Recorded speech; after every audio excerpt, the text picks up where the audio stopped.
of so many of you. Now, I don't need to tell you why fuel efficiency is so important, especially right now. Most of you have filled up your gas tanks in the last week or two. Am I right? Yeah. It hasn't been a happy experience. You've seen the prices go up almost every day, and you've already felt the pinch. Whether you own a car or maybe you own a small business and, that uses energy, some of you have no choice but to drive a long way to work. And higher gas prices are like a tax straight out of your paycheck. And in the winter, the rising price of oil is also making it more expensive to heat your homes. Now, I know this is hard to believe, but some politicians are seeing higher gas prices as a political opportunity. You're shocked, I know, but it's true, right in the middle of an election year. Who would have thought? So recently, the lead in one news story said, and I'm quoting here, gasoline prices are on the rise and Republicans are licking their chops. Licking their chops. Now let me tell you, only in politics do people respond to bad news with such enthusiasm. That doesn't happen anywhere else. And so, as a consequence, you can anticipate we're going to be hearing a lot about how people have these magic 3-point plans to make sure that you're only paying $2 a gallon gas. Just like we heard about it in the last election, just like we've heard about it for the last 30 years. And you know what the essence of their plan is going to be, which is step 1, drill, step 2, drill, step 3, keep drilling. And by the way, we'll drill in your backyard, wherever it is, we're just going to put up more rigs. Now, if there's one thing I know about New Hampshire, it's that your political bull detector is pretty keen. It's pretty sharp. You know that we can't just drill our way to lower gas prices. There are no quick fixes or silver bullets. If somebody tells you there are, they're not telling you the truth. If we're going to take control of our energy future, which we have to do, if we're going to avoid high gas prices every single year, with a lot of politicians talking every single year but nothing happening, if we're going to avoid that, then we've got to have an all-of-the-above strategy that develops every single source of American energy. Not just oil and gas, but also wind and solar and biofuels.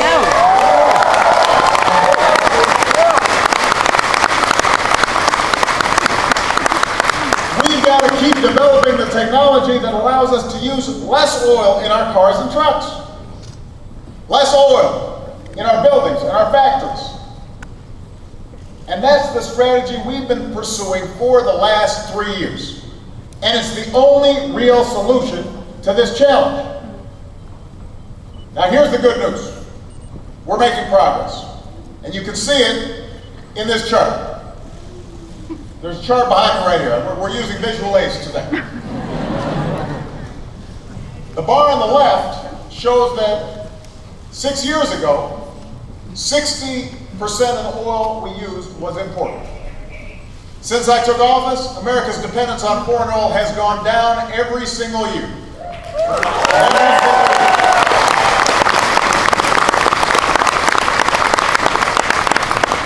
In fact, in 2010, it was under 50% for the first time in 13 years.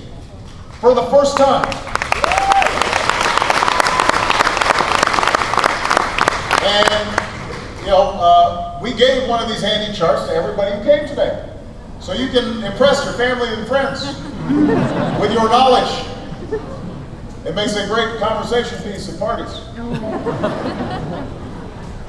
Now, one of the reasons our dependence on foreign oil is down is because of policies put in place by our administration, but also our predecessor's administration. And whoever succeeds me is going to have to keep it up. This is not going to be solved by one party.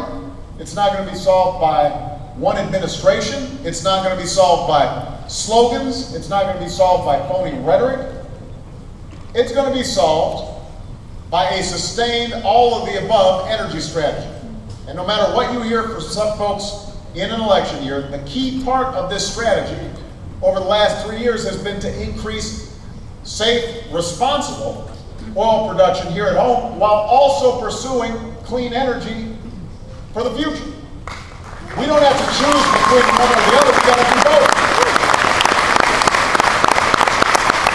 So, when it comes to oil production, under my administration, America is producing more oil today than at any time in the last 8 years. That is a fact. That's a fact. Under my administrations, we have a near record number of oil rigs operating right now. More working oil and gas rigs than the rest of the world combined. Think about that. That's a fact. We've opened up millions of new acres for oil and gas exploration where appropriate and where it is done safely. And we've approved more than 400 drilling permits since we put in place new safety standards to make sure that we don't have the same kind of spill that we had down in the Gulf a couple of years ago.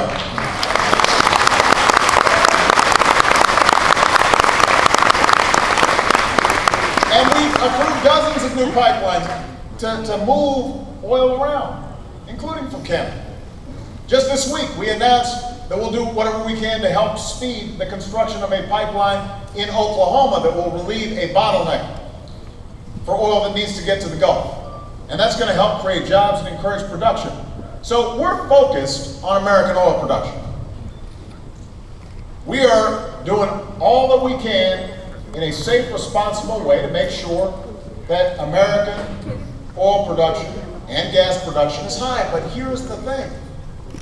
The amount of oil that we drill at home doesn't set the price of gas on its own. And the reason is because oil is bought and sold on the world energy market. And just like last year, the biggest thing that's causing the price of oil to rise right now is instability in the Middle East. This time it's Iran. But a lot of folks are nervous about what might happen there. And so they're anticipating there might be a big disruption in terms of flow. And when uncertainty increases, speculation on Wall Street can drive up prices even more. Those are the short-term factors at work here. So when you start hearing a bunch of folks saying somehow that there's some simple solution, you can turn a nozzle and suddenly we're going to be getting a lot more oil, that's just not how it works. Over the long term, the biggest reason oil prices will rise is because of growing demand in countries like China and India and Brazil. Just think about this. In 5 years, the number of cars on the road in China more than tripled. Over the last 5 years, the number of cars tripled. Nearly 10 million cars were added in China alone in 2010. 10 million cars, just in one country, in 1 year. So that's using up a lot of oil. And those numbers are only going to get bigger over time as places like China and India get wealthier. They're going to want to buy cars like we do, and they're going to want to fill them up like we do, and that's going to drive up demand. So what does this mean for us? What does this mean for America? It means that anybody who tells you that we can just drill our way out of this problem does not know what they're talking about, or they're not telling you the truth. One or the other.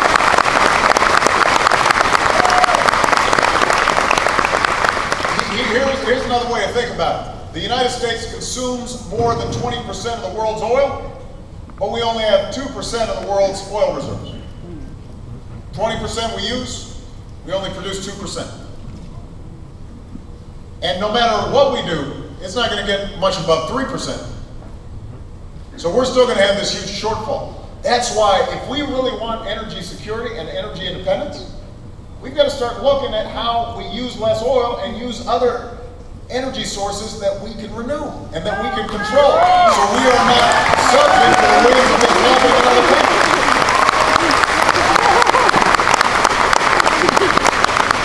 We have to keep developing new technology that helps us use less energy. We've got to keep relying on American know-how and ingenuity that comes from places like this one. Nashua Community College. That's our future.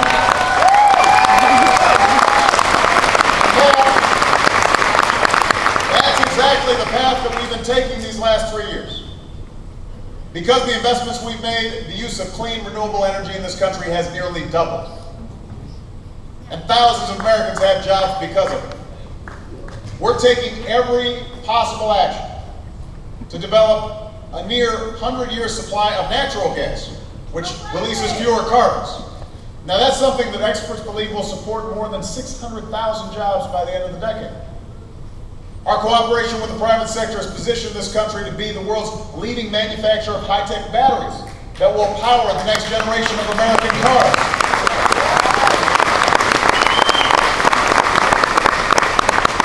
And after 3 decades of doing nothing, we put in place fuel economy standards that will make sure our cars average nearly 55 miles per gallon by the middle of the next decade. That's nearly double what we have today.